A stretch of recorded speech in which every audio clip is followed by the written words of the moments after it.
Hello everyone, welcome to Brar classes. आज का हमारा टॉपिक है व्हाई डज एटॉमिक साइज और atomic radius decreases from left to right in a periodic table.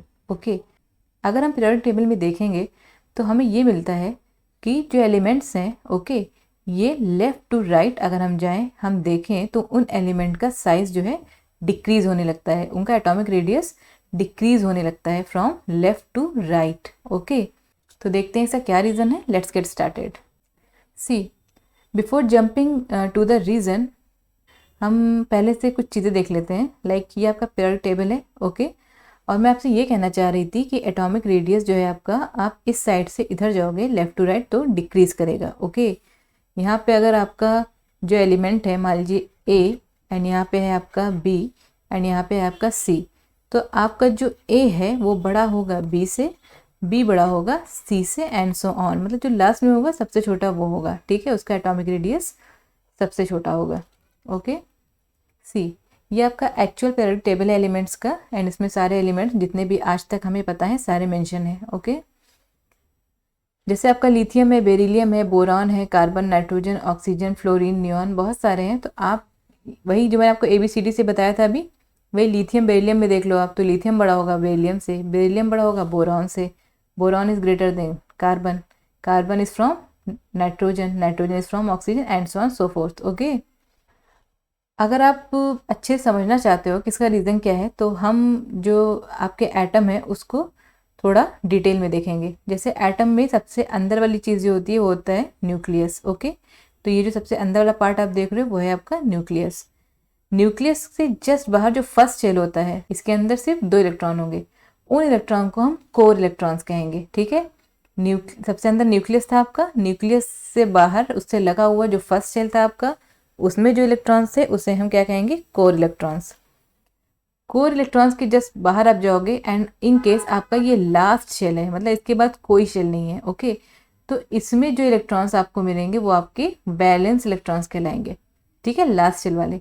इसके बाद होता है अगर एक और शेल, तो यहाँ के इलेक्ट्रॉन्स आपके कहलाते हैं बैलेंस शेल। ओके, सी, आपको 2 चीज़ें ध्यान में रखनी है। एक चीज़ तो आपको ये पता, आप ये ध्यान रखो कि आप जैसे ही लेफ़्ट टू राइट मूव करोगे, ठीक है, जितने भी एलिमेंट आपको इस दौरान मिलेंगे लेफ़्ट टू राइट जाने में, ठीक है, उन सब का नंबर ऑफ प्रोटॉन्स क्या होगा, इंक्रीज करता जाएगा। ठीक है, बढ़ता चला जाएगा लेफ़्ट टू राइट। ठीक है, उनका जो नंबर ऑफ प्रोटॉन है, नंबर ऑफ प्रोटॉन क्या करेगा, इंक्रीज। ओके, एंड एक टर्म है, आपने सुना होगा या नहीं आई कांट से, लेकिन एक होता है इफेक्टिव न्यूक्लियर चार्ज। ओके, तो ये जो इफेक्टिव न्यूक्लियर चार्ज होता है ये भी आपका लेफ्ट टू राइट जाने पे क्या करता है, इंक्रीज करता है। It also goes up. Okay, तो इसके 2 ही रीज़न है। ठीक है, एक तो ये कि नंबर ऑफ प्रोटॉन का बढ़ना left to right, and effective nuclear charge का इंक्रीज करना लेफ्ट टू राइट। ठीक है, इसी अगर हमें ये 2 चीज़ पता है तो हम आसानी से इसका रीज़न निकाल सकते हैं, बता सकते हैं कि एटॉमिक साइज आपका रिड्यूस क्यों होता है लेफ्ट टू राइट जाने में। देखिए, तो सबसे पहले हम इफेक्टिव न्यूक्लियर चार्ज के बारे में थोड़ा जान लेते हैं, जिसे हम ZEFF, जेड इफेक्टिव से रिप्रेजेंट करते हैं। देखिए, इफेक्टिव न्यूक्लियर चार्ज क्या होता है, कोई भी इलेक्ट्रॉन है अगर आपका एटम के अंदर, ठीक है, बहुत सारे इलेक्ट्रॉन होते हैं एक एटम के अंदर, ठीक है, वो इलेक्ट्रॉन जो अपने ऊपर एक positive charge, net positive charge को एक्सपीरियंस करता है।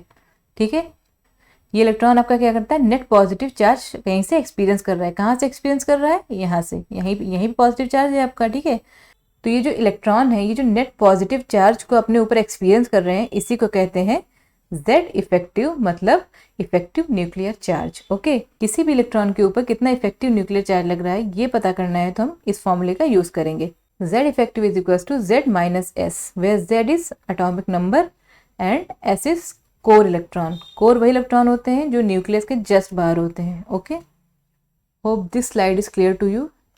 सी, यहाँ पे मैंने ये दिखा रखा है कि कैसे आप लेफ्ट टू राइट जा रहे हो तो एटॉमिक जो आपका साइज है वो कैसे कैसे डिक्रीज होता जा रहा है। ओके, अब हम समझते हैं कि इसका साइज एक्चुअली छोटा कैसे हो रहा है, कैसे डिक्रीज कर रहा है।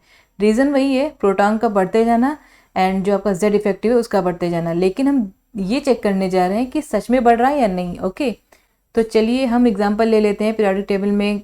देखिए पीरियोडिक टेबल में आपका है कार्बन, शुरू के एलिमेंट जो है आपके फर्स्ट पीरियड के, फिर है नाइट्रोजन, फिर है oxygen, fluorine and so on, ऐसे ही हैं सारे, ठीक। अगर तो चलिए हम नाइट्रोजन एंड ऑक्सीजन के बीच में देख लेते हैं। किसी भी दो एलिमेंट के बीच में आप चेक कर लो, मैं नाइट्रोजन एंड ऑक्सीजन के बीच में देखने जा रही हूँ। देखिए जो आपका नाइट्रोजन है इसका एटॉमिक नंबर क्या है 7 एंड एटॉमिक वेट कितना है 14, ओके।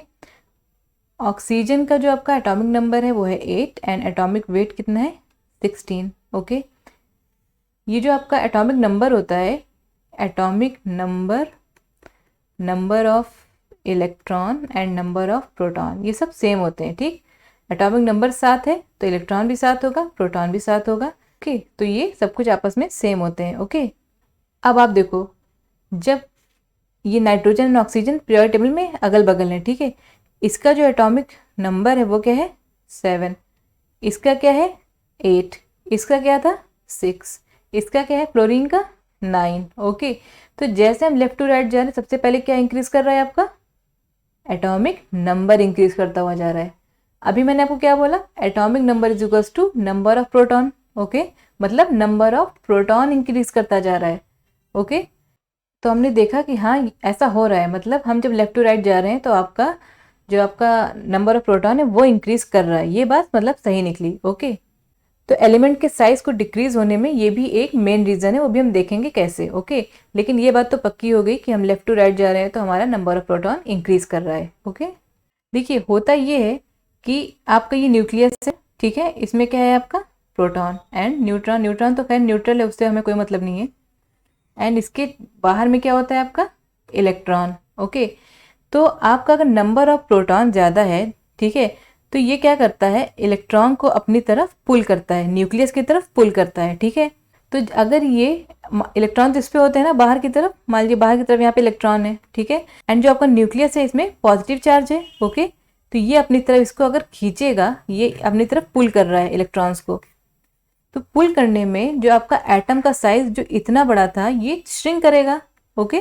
तो इसका साइज क्या हो जाएगा श्रिंक हो जाएगा, छोटा हो जाएगा। तो यही रीज़न है, अगर आपका नंबर ऑफ प्रोटॉन बढ़ता चला जाएगा तो एटम का साइज छोटा छोटा छोटा होता चला जाएगा। अगर मान लीजिए 6 था तो इतना बड़ा हो गया उस, एंड अगर नंबर ऑफ प्रोटॉन आपका 7 हो गया, ज़्यादा हो गया, तो क्या तो आपका एटम का साइज और छोटा हो गया। सॉरी ये दोनों सेम सेम बन गए, लेकिन मेरा कहने का मतलब था छोटा हो जाना, ओके। देखिए होता ये है, यहाँ पे क्या होता है, एक इसमें क्या होता है प्रोटॉन होता है, न्यूट्रॉन होता है एंड इलेक्ट्रॉन्स के चारों तरफ होते हैं, ठीक है।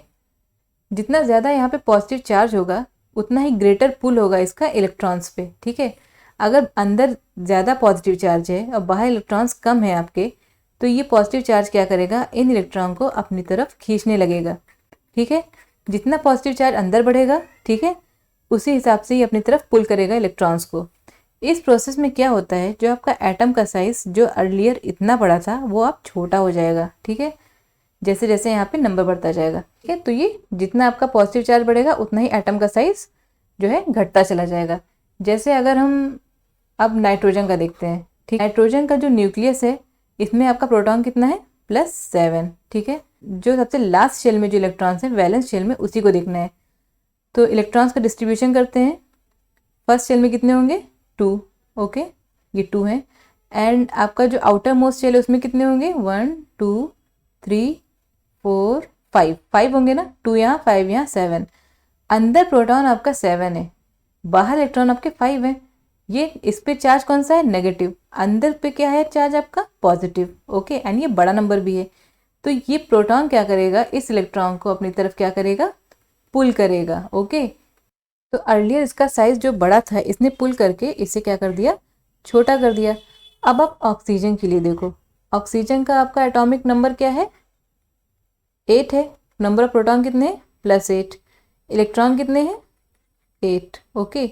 यहाँ पे 2 इलेक्ट्रॉन होंगे एंड बाकी 6, यहाँ बाहर में 6 इलेक्ट्रॉन्स हैं आपके।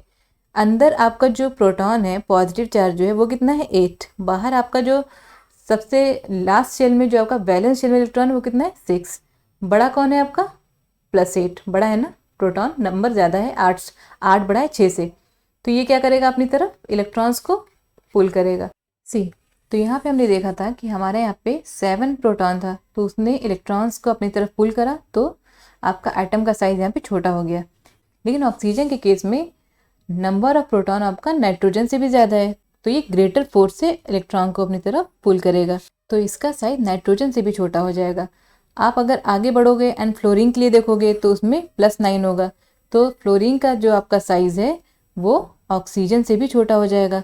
ठीक है, इसी हिसाब से जैसे जैसे नंबर ऑफ प्रोटॉन्स आपके बढ़ते चले जाएंगे उनका एटॉमिक साइज जो है छोटा होता चला जाएगा। ओके, मैंने आपको इफेक्टिव न्यूक्लियर चार्ज ZeF के बारे में बताया था, तो चलिए नाइट्रोजन एंड ऑक्सीजन के केस में ये भी चेक कर लेते हैं। ठीक है, कि ये बढ़ रहा है या घट रहा है या फिर क्या हो रहा है। देखिए, आपका जो नाइट्रोजन था उसमें आपके नंबर ऑफ प्रोटॉन्स कितने थे? प्रोटॉन्स आपके थे 7। ओके, इसके न्यूक्लियस में, तो नंबर ऑफ प्रोटॉन अगर आपका 7 है तो नंबर ऑफ इलेक्ट्रॉन भी आपका 7 होगा। ये कैसे होगा? यहाँ पे +7, यहाँ पे 2 इलेक्ट्रॉन्स आपके, और जितने बच्चे वो 1 2 3 4 5 इलेक्ट्रॉन्स इसमें। ओके, तो सेकेंड एनर्जी लेवल में आप यहाँ पे देख रहे होगे कि इसकी 5 इलेक्ट्रॉन्स हैं यहाँ पे। ठीक है, ये आउटर मोस्ट है आपके, इसे हम वैलेंस इलेक्ट्रॉन कहते हैं, मैंने आपको बोल रखा है पहले भी। अब देखिए, अगर आपको ZeF निकालना है नाइट्रोजन के केस में, तो मैंने क्या बोला था? एटॉमिक नंबर माइनस जो आपके कोर में जो इलेक्ट्रॉन है, कोर में कितने हैं? 2, तो इसका कितना आया? 5। इसका ZeF क्या है? 5। अब ऑक्सीजन के केस में आप निकालो, ऑक्सीजन में यहाँ पे कितना हो जाएगा? 8 इलेक्ट्रॉन्स होंगे यहाँ पे 2, और बाहर में कितने हो जाएंगे आपके? 6।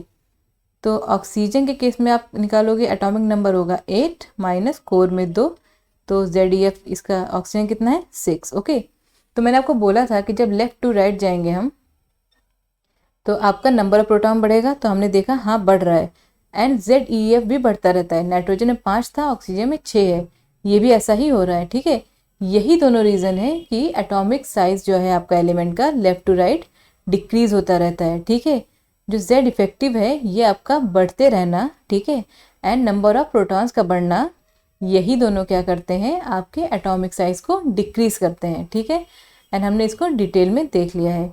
ठीक है, होप ये लेक्चर आपको समझ में आया होगा। Thank you for watching.